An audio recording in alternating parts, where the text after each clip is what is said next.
오라클, 이 이름을 들으면 뭐가 떠오르세요? 저는 한 십수년 전에 그 대학교 전산실에서 다루던 아주 무겁고 비싼 데이터베이스 소프트웨어, 그게 딱 생각나는데요. 아니면 뭐 창업자 레리 앨리슨의 화려한 요트, 그런 이미지일 수도 있겠네요. 그런데 말이죠. 만약 그 오라클이 지금 현재 5,230억 달러, 우리 돈으로 약 700조 원에 달하는 계약을 이미 다 체결해 놓은 상태라면 어떠실 것 같으세요? 이 오래된 기술 기업이 어떻게 갑자기 AI 혁명의 가장 중요한 핵심 인프라 제공자로 거듭나게 된 걸까요? 저희가 확보한 자료들을 통해서 그 놀라운 변화의 이면을 한번 자세히 살펴보겠습니다. 네, 그 700조 원이라는 숫자가 정말 모든 이야기의 시작점이죠. 이게 그냥 이럴 것이다 하는 전망치가 아니고요. 법적 구속력이 있는 실제 계약 잔고, 그러니까 수주잔고입니다. 더 놀라운 건 이 수치가 불과 1년 만에 438%가 폭증했다는 사실입니다. 네, 438%요? 와, 그건 뭐 성장이라고 부르기도 좀 그렇고 거의 폭발에 가까운 수준인데요. 맞습니다. 그래서 이번 시간에는 이 폭발적인 성장을 이끈 오라클의 기술적인 비결은 대체 무엇인지, 그리고 이 거대한 도박에 필연적으로 따르는 재무적인 리스크는 또 어떤 것들이 있는지, 이 모든 게 AI 인프라의 미래 지도에 어떤 의미를 갖는지 함께 깊이 있게 파헤쳐보겠습니다. 좋습니다. 그럼 먼저 그 엄청난 숫자 5,230억 달러, 여기서부터 시작해보죠. 아니 대체 이 돈이 전부 어디서 나오는 겁니까? 그냥 단순한 계약이 아니라 오픈 AI나 메타 같은 아주 거대한 기업들이랑 맺은 장기 계약이라고 들었거든요. 네, 정확히 보셨습니다. 여기서 자녀 수행 의무 RPO라는 개념을 먼저 이해해야 하는데요. 쉽게 말해서 미래에 우리 회사 매출로 잡힐 것이 확정된 주문서라고 생각하시면 편합니다. 오라클의 경우 이 대부분이 오픈 AI, 메타, 그리고 엔비디아 같은 AI 시대의 거물들과 맺은 장기 클라우드 인프라 사용 계약에서 나온 거죠. 아, 그러니까 AI 모델을 훈련시키고 또 운영하는 데 필요한 거대한 컴퓨터 데이터 센터를 빌려주는 계약이다 이런 말씀이시군요. 근데 438% 증가는 어떻게 가능한 거죠? 이미 시장을 장악하고 있던 기업도 아니고 사실 후발주자였잖아요. 바로 그게 핵심입니다. AI 모델의 규모가 이제 기하급수적으로 커지면서 기존 클라우드로는 감당이 안 되는 시점이 온 거예요. 오라클은 바로 그 틈새를 정확히 파고들었고 그 결과가 이 엄청난 수주 잔고로 나타난 거죠. 사실상 뭐 향후 몇 년치 매출을 미리 확보한 엄청난 가시성을 갖게 된 겁니다. 알겠습니다. 미래의 돈을 미리 확보했다는 건 좋은데 당장 중요한 건 지금의 현금이잖아요. 이 계약들이 실제 돈으로 바뀌는 데는 시간이 좀 걸리지 않나요? 아주 중요한 지적이십니다. 그래서 더 주목해야 할 수치가 바로 단기 RPO입니다. 향후 12개월 안에 매출로 전환될 계약액을 말하는데요. 이 역시 전년 대비 40%나 증가했어요. 이건 아주 긍정적인 신호입니다. 지금 막 짓고 있는 데이터 센터가 완공되는 즉시 저 거대한 수주 잔고가 실제 현금 흐름으로 바뀌기 시작한다는 뜻이니까요. 바로 이 지점이 정말 궁금하네요. 클라우드 시장에는 아마존의 AWS, 마이크로소프트의 애저, 구글 클라우드, 이른바 절대 강자들이 십수년간 군림해 왔잖아요. 그런데 왜 오픈 AI 같은 회사가 자기들 미래가 걸린 가장 중요한 프로젝트, 그 스타게이트를 오라클한테 맡겼을까요? 그것도 3천억 달러라는, 이건 뭐 천문학적인 규모의 계약을요? 그 질문에 대한 답이 바로 오라클의 기술적 해자, 즉 경쟁 우위에 있습니다. 오라클 클라우드 인프라, 줄여서 OCI라고 하는데요. OCI는 후발주자였지만 처음부터 AI나 고성능 컴퓨팅 같은 아주 극단적인 작업에 최적화된 2세대 클라우드로 설계가 됐습니다. 기존 강자들하고는 출발선 자체가 달랐던 거죠. 2세대 클라우드라, 구체적으로 뭐가 다른 건가요? 가장 결정적인 차이는 네트워크입니다.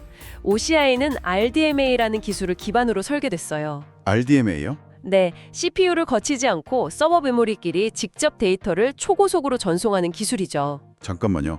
RDMA면 그거 예전부터 고성능 컴퓨팅에서 쓰이던 아주 전문적인 기술 아닌가요? 그럼 오라클의 혁신은 그 기술 자체가 아니라 그걸 거대한 상용 클라우드에 전면적으로 적용한 최초의 회사다. 이 점이겠군요. 바로 그겁니다. 수만 개의 GPU가 마치 하나의 거대한 뇌처럼 동시에 통신해야 하는 AI 모델 학습에서는요, 네트워크 병목 현상이 가장 큰 문제거든요. 기존 클라우드들은 일반적인 인터넷 트래픽에 맞춰진 구조로 시작했기 때문에 이 문제를 해결하기가 구조적으로 좀 어려웠죠. 오라클은 처음부터 이 AI 작업을 겨냥해서 아예 고속도로를 깔아버린 셈입니다. 아예 도로 자체가 다르다는 말씀이시네요. 또 다른 차별점은 없나요? 두 번째는 베어메탈 서버입니다. 가상화라는 중간 단계 없이 하드웨어의 성능을 100% 그대로 고객에게 제공하는 겁니다.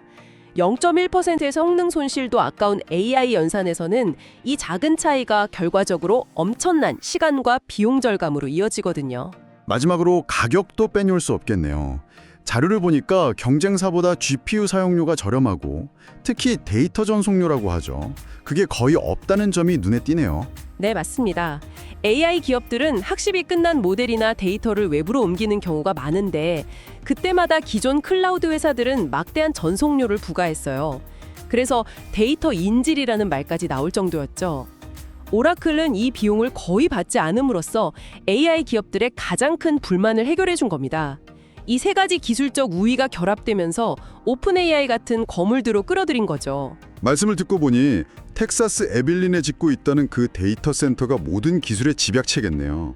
자료를 보면 1.2기가와트 전력을 쓰고 45만 개 이상의 엔비디아 GPU를 연결하고 심지어 자체 천연가스 발전소까지 갖춘다던데 이건 그냥 데이터 센터가 아니라 거대한 AI 공장이라고 불러야 할 수준입니다. 정확한 표현입니다.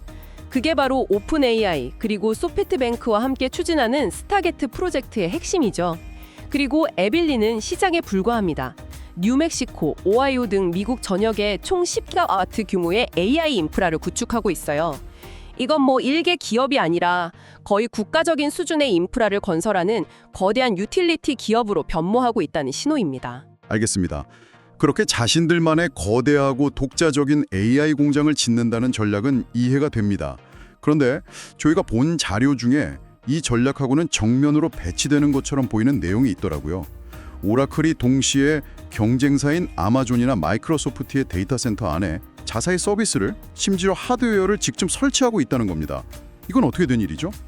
아군 진지를 구축하면서 적진에 투항하는 것도 아니고 좀 앞뒤가 안 맞는 것 같은데요. 바로 그 점이 레리 앨리슨 회장의 역발상을 보여주는 대목입니다. 소위 멀티클라우드 또는 클라우드 중립성이라고 불리는 전략인데요. 오라클 데이터베이스 at AWS 같은 서비스를 통해서 오라클의 고성능 데이터베이스 하드웨어를 경쟁사의 데이터 센터에 물리적으로 그냥 가져다 놓는 겁니다. 기발하긴 한데 그게 자기 잠재 고객을 경쟁사 품에 그대로 두는 거 아닌가요? 결국 아마존 좋은 일만 시켜주는 셈이 될 수도 있잖아요. 바로 그 지점에서 관점의 전환이 필요합니다. 레리 앨리스는 모든 고객을 우리 클라우드로 데려오겠다는 그 소모적인 전쟁을 포기한 겁니다. 대신 당신들이 어디에 있든 세상에서 가장 중요한 데이터는 우리 오라클 데이터베이스를 쓰게 만들겠다. 이쪽으로 목표를 바꾼 거죠. 아, 그러니까 클라우드 플랫폼 전쟁에서 데이터베이스 전쟁으로 전장을 아예 바꾼 거군요. 그렇습니다. 고객들은 기존에 쓰던 AWS나 애저 환경을 떠날 필요 없이 바로 옆에 설치된 오라클의 강력한 데이터베이스 성능을 지연 시간 없이 그대로 이용할 수 있게 되는 거죠. 고객 입장에선 더할 나위 없이 편리하고요. 그리고 오라클 입장에서는 가장 큰 경쟁자들을 가장 강력한 유통 채널로 활용하는 그야말로 주짓수 같은 전략인 셈입니다. 이야, 정말 기발한 전략이네요. 그래서 이 전략이 실제로 효과가 있습니까? 대성공을 거두고 있습니다. 자료에 따르면 2026 회계연도 2분기에 이 멀티클라우드 데이터베이스 사업은 전년 대비 무려 817%라는 경이적인 성장률을 기록했습니다. 817%요? 와, 정말 놀라운 숫자들의 연속이네요. 하지만 이 모든 장밋빛 전망 이면에는 분명 그림자도 있을 겁니다. 이 모든 걸 현실로 만들려면 천문학적인 돈을 쏟아붓고 있을 텐데요. 그 회사의 재무 상태는 괜찮은 건가요? 바로 그 부분이 이 이야기의 가장 긴장감 넘치는 지점입니다.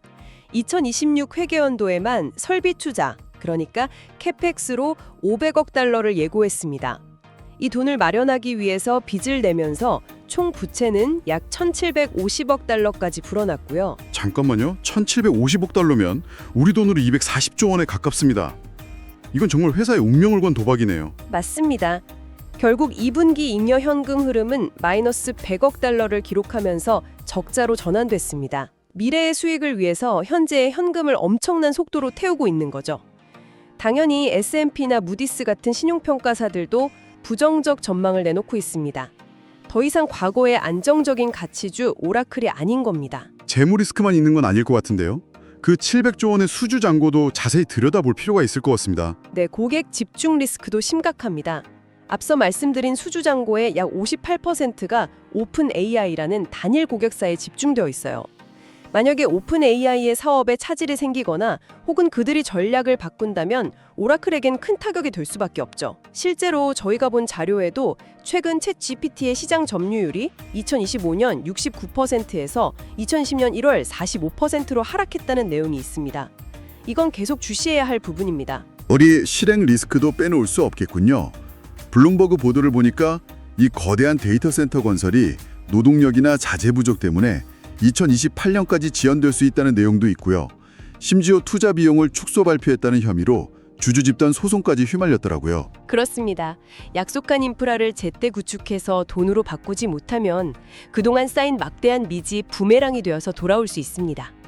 지금 오라클은 거대한 기회와 그만큼 거대한 리스크 사이에서 아슬아슬한 줄타기를 하고 있는 상황입니다. 정리해보죠. 한쪽에는 700조 원이라는 서면으로 보장된 미래가 있고 다른 한쪽에는 그 미래를 실현하기 위한 막대한 부채와 실행 리스크라는 현실이 있습니다. 정말 극단적인 상황인데 월스트리트의 전문가들은 이 줄타기를 어떻게 보고 있나요? 이 리스크에 겁을 먹고 도망치고 있나요? 아니면 기회에 베팅하고 있나요? 흥미롭게도 주가가 고점 대비 50% 이상 하락했음에도 불구하고 월가의 시각은 여전히 긍정적인 편입니다. 41명의 애널리스트 분석 결과를 보면 매도 의견은 거의 없고요. 평균적으로 비중 확대 의견을 유지하고 있습니다. 리스크보다 기회를 더 크게 보고 있다는 뜻이죠. 구체적인 목표 주가는 어느 정도로 보고 있습니까? 평균 목표 주가는 현재 주가인 약 160달러보다 훨씬 높은 292달러 수준입니다. 최고 목표가는 400달러를 제시한 곳도 있고요. 상당한 상승 잠재력이 있다고 보는 시각이 많습니다. 물론 시장의 시각은 완전히 둘로 나뉩니다. 강세론자들은 5,230억 달러의 수주 잔고를 그 어떤 리스크도 상쇄할 수 있는 강력한 안전망으로 봅니다. 오라클이 단순히 클라우드 회사가 아니라 AI 시대의 철도를 건설하는 독점적인 인프라 기업이 될 것이라고 평가하죠. 맞습니다. 그래서 여기서 우리가 내려야 할 결론은 명확합니다. 오라클은 더 이상 과거의 안정적인 소프트웨어 가치주가 아니라는 겁니다. AI 슈퍼사이클의 성공에 회사의 모든 것을 베팅하는 고위험, 고수익 성장주로 성격이 완전히 바뀌었다고 봐야 합니다. 결국 오라클은 전통적인 소프트웨어 기업에서 AI 시대를 움직이는 거대한 인프라 유틸리티 기업으로의 변신을 선언하고 회사의 모든 것을 건 승부수를 던진 셈이군요. 그렇습니다. 엄청난 규모의 확정된 계약, 그리고 그 계약을 이행하기 위한 막대한 부채와 실행 리스크 사이의 팽팽한 긴장감. 이것이 현재 오라클을 가장 잘 설명하는 구도입니다. 앞으로의 관건은 단 하나입니다. 이 리스크들이 현실화되기 전에 저 거대한 수주 잔고를 얼마나 빠르고 또 효율적으로 현금으로 전환시키느냐에 달려 있습니다. 오늘 이야기를 나눠보니 이 낡아 보였던 기업의 거대한 도박이 훨씬 더 입체적으로 보이네요. 마지막으로 이 모든 것을 종합해서 청취자분들이 한번 생각해 볼 만한 질문을 하나 던져주시죠. 네, 마지막으로 이런 질문을 던져봅니다. 오라클의 멀티클라우드 전략은 단순히 경쟁사의 데이터 센터에 자사의 데이터베이스를 설치하는 것을 넘어섭니다. 세상에 가장 가치 있는 기업 데이터 대부분은 바로 이 오라클 데이터베이스에 저장되어 있죠. 어쩌면 오라클의 최종 목표는 단순히 AI 인프라를 빌려주는 것을 넘어서 미래의 모든 AI 모델들이 오늘날 세상의 핵심 기업 데이터에 접근하기 위해 반드시 거쳐야만 하는 그 어떤 클라우드에서도 대체 불가능한 보안 게이트웨이가 되는 것이 아닐까요? 인프라를 넘어 데이터의 관문 그 자체가 되려는 것. 그것이 레리 앨리슨의 진짜 야망일지도 모릅니다.